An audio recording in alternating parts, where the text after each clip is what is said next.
simbol-simbol itu bagian dari ciri seorang beragama. Tapi sebetulnya agama lebih banyak berbicara tentang bahasa sikap. Mudah saja merujuk pada surah Al-Asr.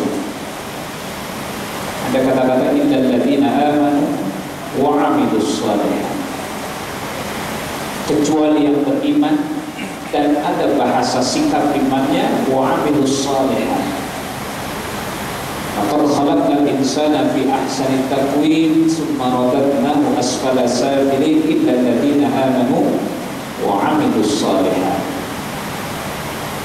Di agama lebih banyak sebetulnya kita bisa mengetahui seseorang itu muslim atau bukan itu justru pada bahasa sikap.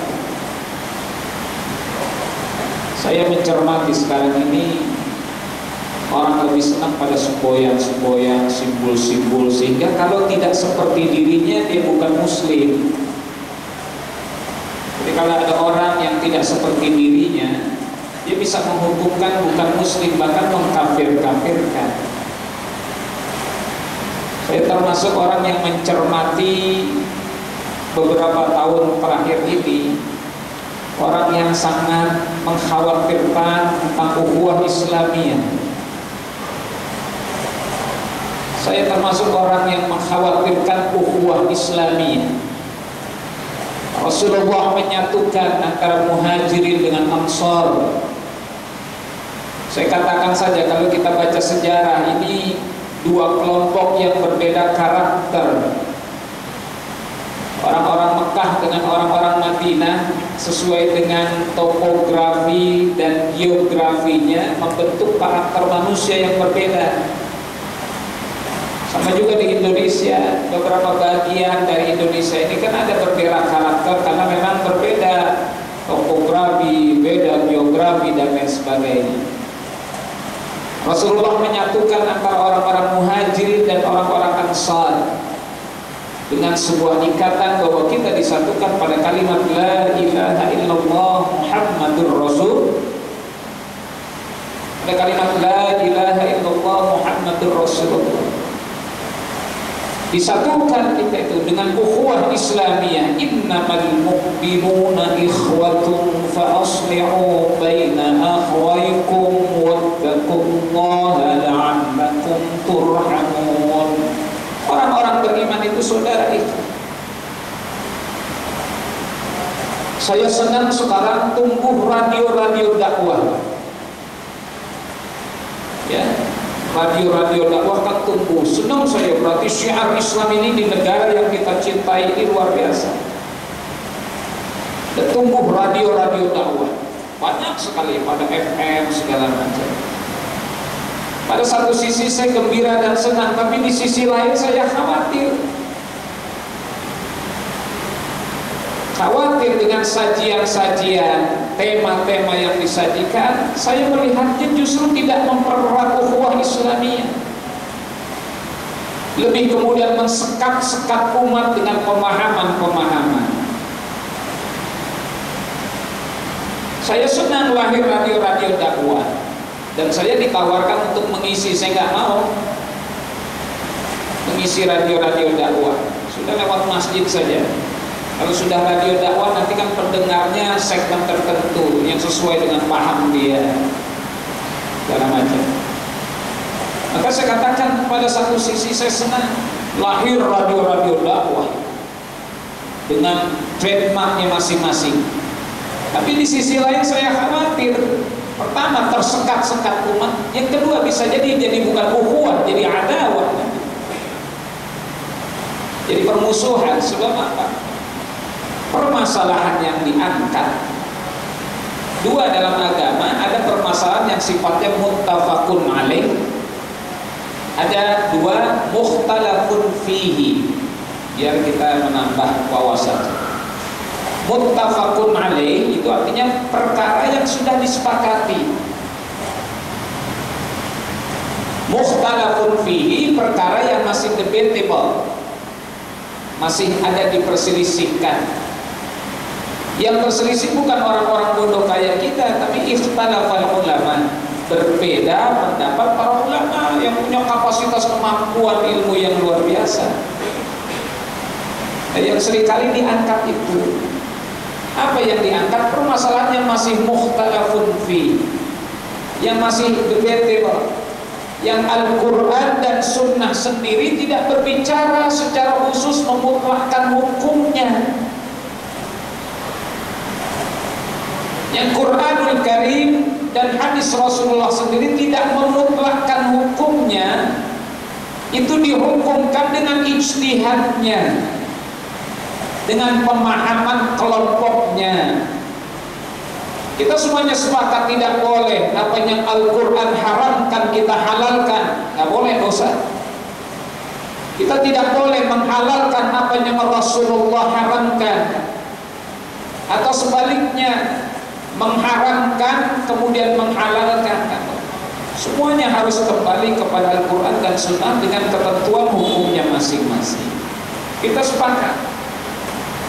Lalu permasalahan yang sudah namanya muttafaqun alaih, yang sudah disepakati hukumnya oleh Al-Quran dan Sunnah. Nah, ini sekarang yang menjadi masalah yang mukhtalafun fihi, yang masih ada debatable di antara para ulama salaf. Kalau dimutlakkan hukumnya menjadi haram, yang lain sementara melihatnya tidak haram. Ini yang kemudian ukhuwah jadi adawah. Bahkan mohon maaf, sekarang ini sudah menghukum-hukumkan saudaranya yang masih asyhadu an la ilaha illallah wa asyhadu anna muhammadar rasulullah kafir, takfir. Bukan hanya di Indonesia, di Timur Tengah juga begitu. Orang selama masih ada asyhadu an la ilaha illallah wa asyhadu anna muhammadar rasulullah, dia orang beriman. Lantas berbeda paham dengan kelompoknya dihukumkan takfir, kafir. Saya angkat satu munawwarah, satu perdebatan antara Al-Imam Asy-Syafi'i dengan Al-Imam Ahmad bin Hanbal, Imam Hanbali. Imam Syafi'i itu gurunya Imam Hanbali. Jadi Imam Hanbali itu muridnya Imam Syafi'i. Imam Syafi'i itu muridnya Imam Malik. Imam Malik itu banyak juga berguru pada Imam Hanafi.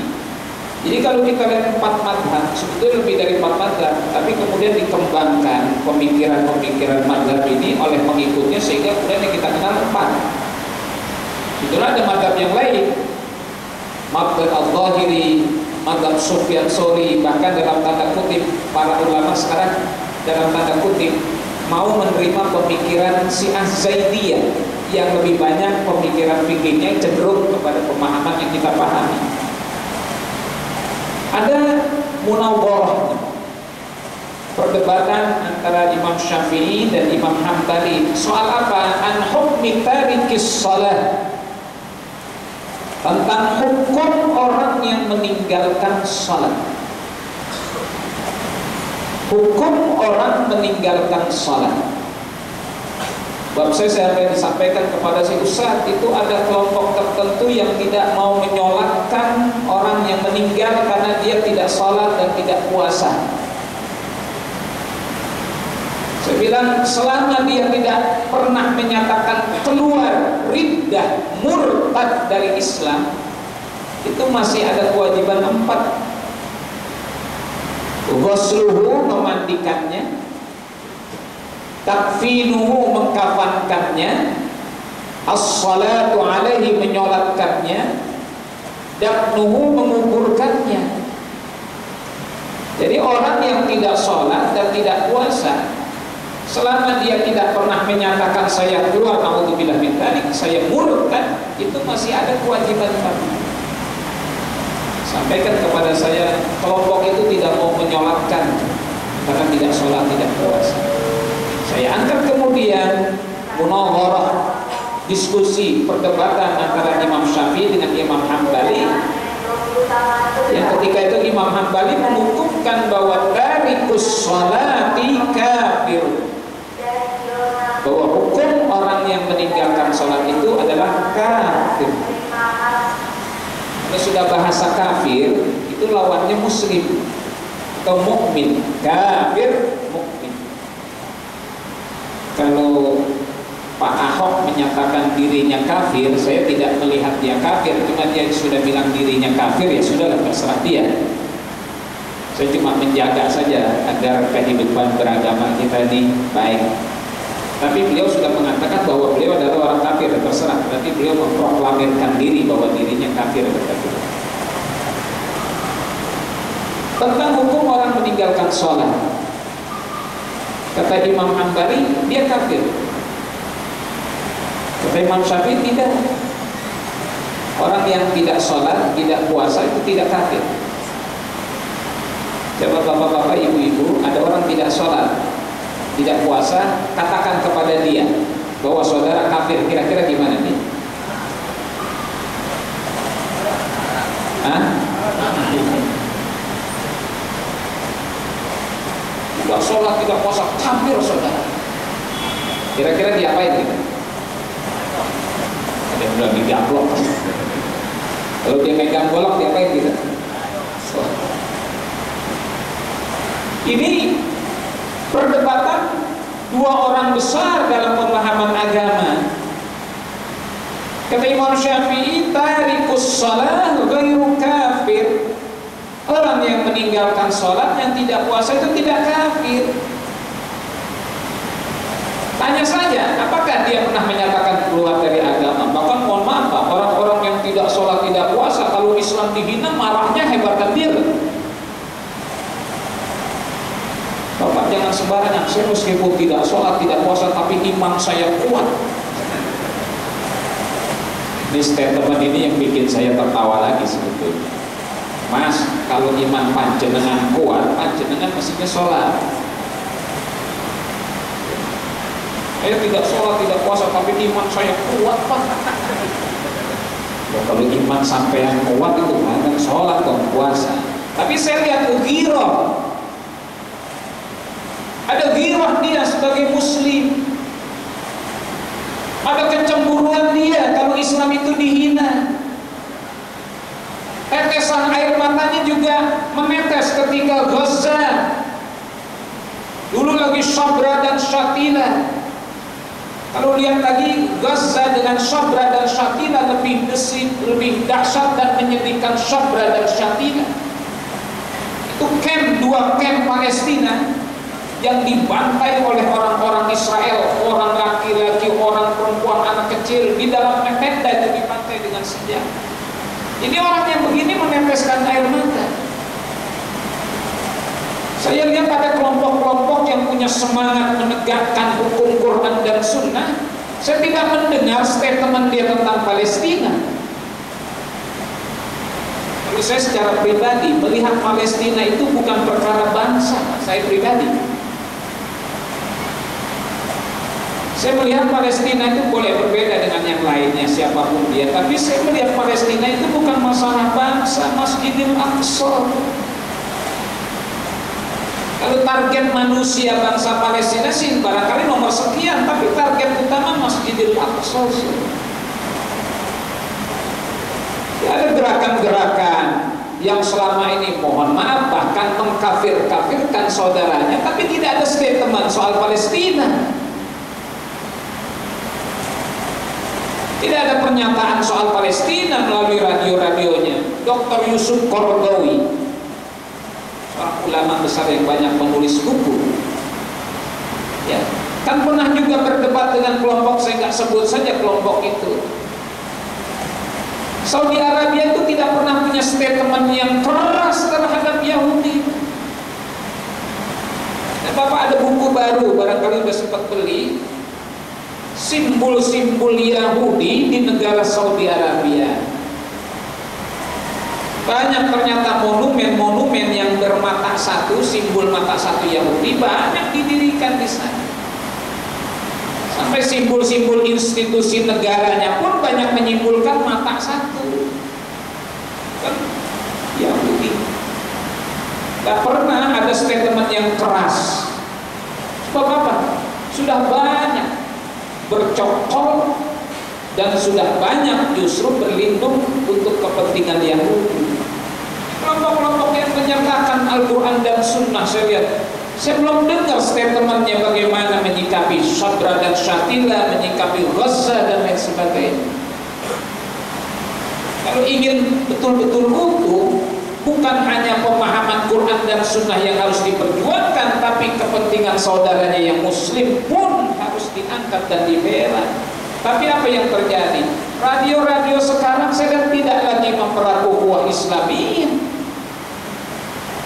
bahkan sudah mengkafir-kafirkan kelompok yang lain. Bapak-bapak mohon maaf, barangkali saya tidak kebagian sorga karena sudah dikapling-kaplingkan untuk kelompok-kelompok itu. Sampai kalau kita mau KPR pun udah habis KPR-nya.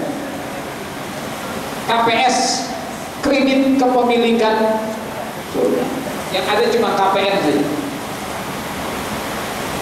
Sudah, selain dengan kelompoknya susah. Dolalah finnar. Tugas kita wa ma khalaqtul jinna wal insa illa liya'budun. Tugas kita wa ma khalaqtul jinna wal insa illa liya'budun. Tugas kita tidak lain ibadah. Suruh salat, suruh puasa, ada kelebihan harta zakat, mampu haji, infak dan sedekah, silaturahim, itu kebaikan-kebaikan. Nanti surga dan neraka. Saya kutip hadis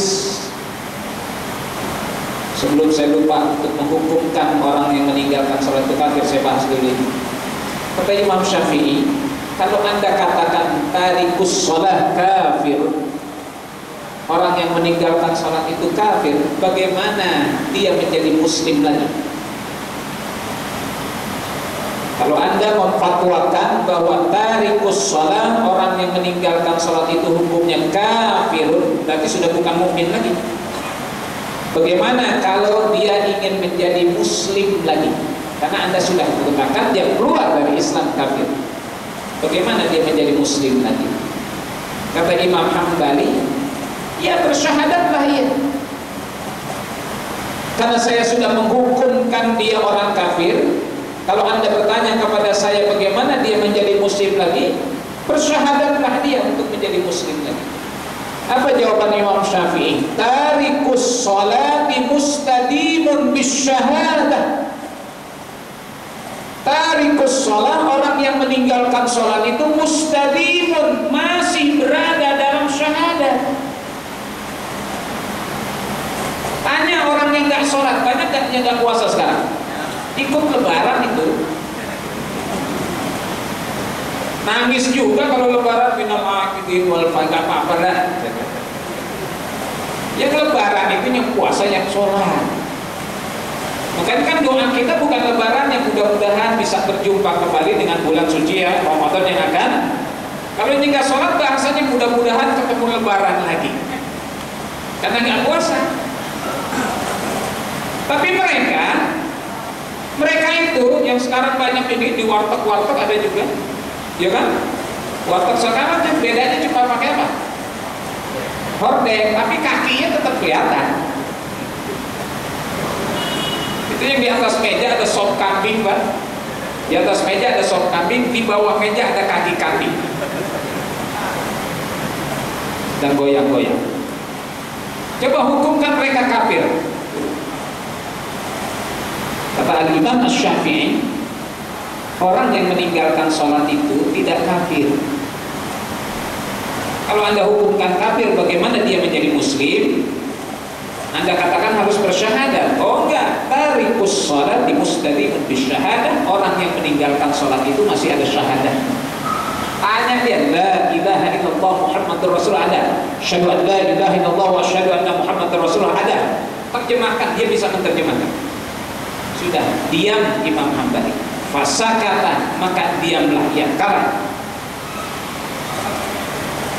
Imam Syafi'i masih ada syahadat.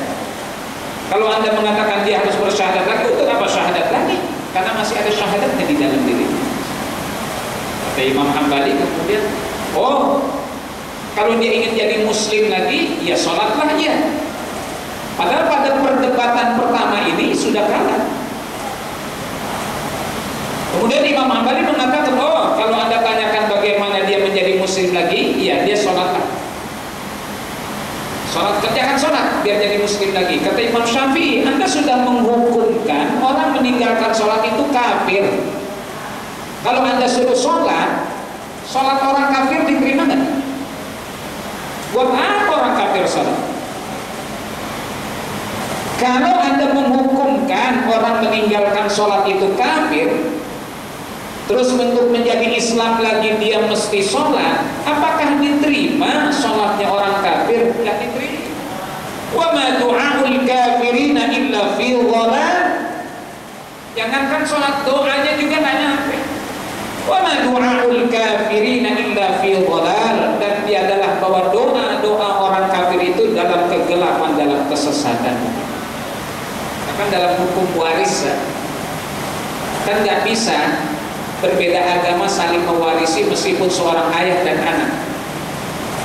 Ini yang dalam ilmu faraid, ilmu waris itu termasuk mawani'ul irsi, faktor-faktor yang bisa menghalangi bisanya seseorang saling mewarisi satu dengan yang lainnya. Saya kasih tahu almarhum ayahnya beliau ini jago faraid. Termasuk mawani'ul irsi yang menghalangi orang bisa saling mewarisi, ikhtilafud din, beda agama. Kata Nabi, la yarisul muslimul kafira walal kafirul muslima. Tidak bisa mewarisi orang muslim terhadap kafir, dan kafir tidak bisa mewarisi terhadap seorang muslim. Jadi kalau seorang ayah dan anak beda agama itu tidak bisa menjadi saling ahli waris, terhalang kan itu. Apalagi bicara sholat. Jadi sholatkan orang yang meninggal selama dia belum pernah menyatakan keluar dari Islam. Sekarang itu subhanallah, permasalahan yang diangkat dengan tema-tema dakwah di radionya, mohon maaf, bisa jadi barangkali menyejukkan bagi kelompoknya, tapi tidak menyejukkan bagi kelompok yang lain. Karena tema yang diangkat, kita sepakat bapak-bapak ibu sekalian, ma ahallallah, apa yang Allah halalkan, kita halalkan. Al halalu ma ahallallahu fi kitabi, wal haramu ma harramallahu fi kitabi. Jangan mengharamkan yang Allah tidak haramkan. Jadi kita menghalalkan karena Allah menghalalkannya, kita mengharamkan karena Allah mengharamkannya. Ini konteks pengharamannya, pengharaman sesuai dengan pemahaman kelompoknya. Jadi kalau halal itu betul-betul ada dasar yang menghalalkan, haram ada dasar yang mengharamkan. Rujukannya Pak Al-Quran dan Sunnah Rasulullah SAW. Ini ukhuwah Islamiyah. Akhirnya saya melihat orang-orang yang kemudian dengan bangga kembali pada Quran dan Sunnah, ada hadis yang tidak diamalkan. Jangan sombong jangan merasa paling memahami agama, jangan merasa lebih dari orang lain, jangan merasa lebih benar dari orang lain, jangan lebih berhak masuk surga sehingga orang lain tidak ada kesempatan untuk bisa meraihnya. Dalam hadis Arba'in Nawawi, Al-Imam An-Nawawi mengumpulkan Arba'in Nawawiyah 40, padahal lebih dari 40. Orang Arab biasa kalau sudah lebih angkanya 40, 45 tetap saja 40 disebut. Ada hadis, saya kutip dua matan yang terakhir dari hadis ini. Sampai Rasulullah bersumpah, walladzi nafsi biyadihi. Hadisnya sahih. Kalau orang bertanya hadis sahih itu sahih, nggak usah hadis sahih. Sampai Rasulullah bersumpah, walladzi nafsi biyadihi, dan demi jiwaku yang ada di tangannya, demi Allah maksudnya. Walladzi nafsi biyadihi, dan demi jiwaku yang ada di tangannya, demi Allah kata Nabi. Inna ahadakum la ya'malu bi'amali ahlil jannah hatta yakuna ma bainahu wa bainaha illa dhira'un. Nabi sampaikan, dan demi jiwaku yang ada di tangannya, inna ahadakum, sesungguhnya ada salah seorang dari kalian. Saya maaf berdiri Pak ya,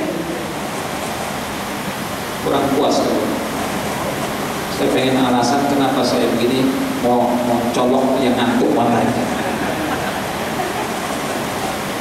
Ini hadis sahih.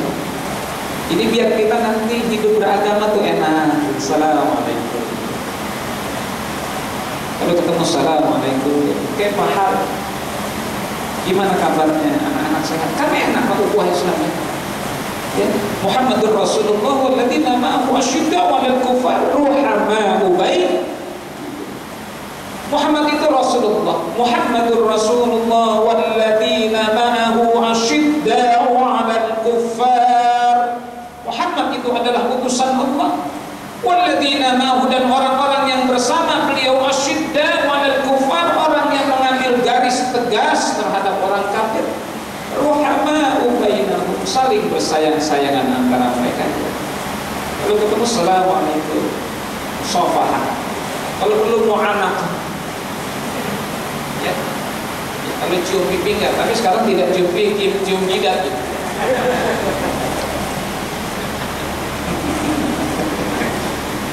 Sekarang lain lagi nih, tidak cium jidat kita. Jangan tersinggung Pak ya. Apa kata Nabi? Walladzi nafsi biyadihi, dan demi jiwaku yang ada di tangannya, inna ahadakum, sesungguhnya ada salah seorang kalian, kata Nabi, la ya'malu bi'amali ahlil jannah, sungguh dia beramal dengan amalan ahli surga.